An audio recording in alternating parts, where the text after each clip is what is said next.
Welcome to gossips garage.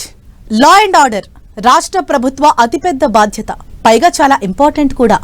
పాలన సవ్యంగా జరగాలన్నా, రాష్ట్రం డెవలప్ కావాలన్నా శాంతి భద్రతలే కీలకం. అందుకే రౌడీయిజం ఉండకూడదని, రౌడీ షీటర్లను రాష్ట్రం నుంచి బహిష్కరించేందుకు కూడా వెనకాడొద్దని పోలీస్ ఆఫీసర్లకు సూచించారు సీఎం చంద్రబాబు. ఆయనిచ్చిన ఒకే ఒక్క స్టేట్మెంట్ ఇప్పుడు పొలిటికల్ గా హాట్ టాపిక్ అవుతోంది. ఏపీ నుంచి రౌడీ షీటర్ల బహిష్కరణ సాధ్యమేనా? రౌడీ షీటర్ల అంశం పొలిటికల్ కాంట్రవర్సీకి దారి తీయనుందా?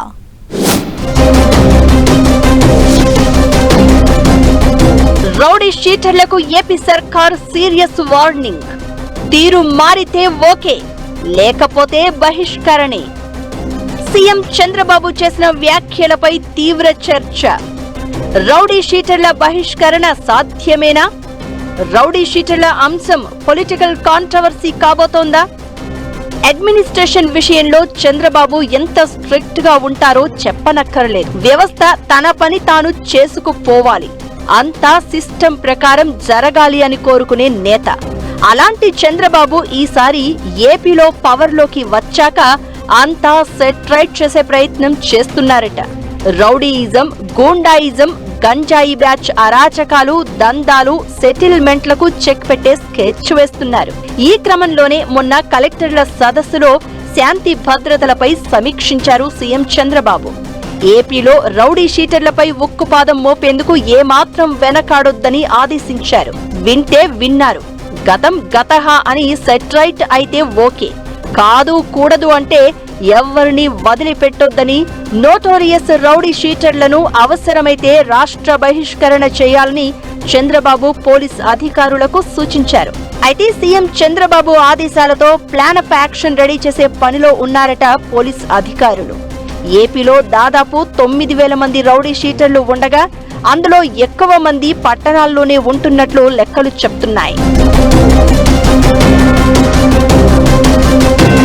అయితే సీఎం చంద్రబాబు చేసిన వ్యాఖ్యల చుట్టూ చర్చ జరుగుతోంది. రౌడీ షీటర్లను రాష్ట్రం నుంచి బహిష్కరించడం సాధ్యమేనా అన్న డిస్కషన్ మొదలైంది. కత్తిపోట్లు, హత్యాయత్నం, వేధింపుల కేసులు ఏ కేటగిరీలో ఉండగా బి కేటగిరీలో వరుస దొంగతనాలు, మద్యం, డ్రగ్స్, రాకెట్లు, గ్యాంగ్ దాడులు ఉన్నాయి. ఇక సి కేటగిరీలో డ్రగ్స్ స్మగ్లింగ్, అక్రమ బియ్యం సప్లై చేసే నేరస్తులు ఉన్నారు. రౌడీ షీటర్లలో ఎక్కువ మంది పొలిటికల్ లీడర్లు, మద్యం వ్యాపారులు ఉన్నట్లు కూడా అంచనాలు ఉన్నాయి. దాదాపు 1,500 మంది వరకు కరుడుగట్టిన నేరస్తులు ఉన్నారని పోలీసులు ఐడెంటిఫై చేశారట. ఉమ్మడి గుంటూరు, కృష్ణా, తూర్పు గోదావరి జిల్లాల్లో రిపీటెడ్ గా నేరాలు చేసే వారిపై పీడీ యాక్ట్ పెట్టేందుకు కూడా రెడీ అవుతోందట పోలీసు శాఖ. రౌడీలు అనేవారు రాష్ట్రంలో ఉండేందుకు వీల్లేదంటున్నారు సీఎం చంద్రబాబు. అవసరమైతే నోటోరియస్ రౌడీలను రాష్ట్రం నుంచి పంపించేందుకు కూడా వెనుకాడొద్దని స్పష్టం చేశారు. శాంతి భద్రతలకు విఘాతం కలిగించే ప్రయత్నం చేస్తే రాష్ట్ర బహిష్కరణ చేయాలని ఆర్డర్స్ పాస్ చేశారు. జిల్లాలో ప్రొఫెషనల్ రౌడీలను గుర్తించి వార్నింగ్ ఇచ్చి వినకపోతే పీడీ యాక్ట్ పెట్టాలని సీఎం చంద్రబాబు ఆదేశించారు. శాంతి భద్రతల విషయంలో zero tolerance, law and order విషయంలో సీరియస్ గానే ఉంటామన్నారు. అయితే ప్రజా ఉద్యమాలు చేసిన లీడర్లపై పలు కేసులు ఉండడంతో, కొందరు రాజకీయ నేతలపై కూడా రౌడీ షీట్లు నమోదై ఉండడంతో ఏపీ సీఎం వ్యాఖ్యలు రౌడీ షీటర్ల బహిష్కరణ అంశం చర్చకు దారితీస్తోంది. పలు పార్టీలతో సంబంధం ఉన్నోళ్లు, రాజకీయ ప్రేరేపిత కేసులతో సతమతమవుతున్న వారిని కావాలని ఇంకా ఇబ్బంది పెట్టే ప్రయత్నం జరగొచ్చని టాక్ మొదలైంది. తమ మాట వినని రౌడీ షీటర్లను రాష్ట్రం నుంచి బహిష్కరిస్తే పరిస్థితి ఏంటన్న క్వశ్చన్ రేజ్ అవుతోంది. సేమ్ టైం రౌడీ షీటర్లలో చాలా మందికి ఏదో ఒక పార్టీలోని కీలక నేతలతో సంబంధాలు ఉన్నాయన్నది ఓపెన్ సీక్రెట్.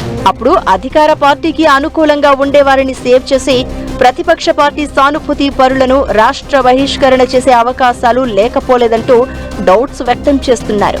అదే కనుక జరిగితే రౌడీ షీటర్ల బహిష్కరణ అంశం పొలిటికల్ కాంట్రవర్సీకి, రాజకీయ రచ్చకు దారితీయడం పక్కా అన్న ఒపీనియన్స్ వ్యక్తమవుతున్నాయి.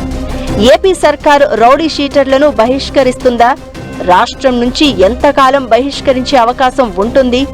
రౌడీ షీటర్ల బహిష్కరణ ప్రభుత్వ డిసిషనా, న్యాయస్థానాల నిర్ణయమేనా అనేది వేచి చూడాలి.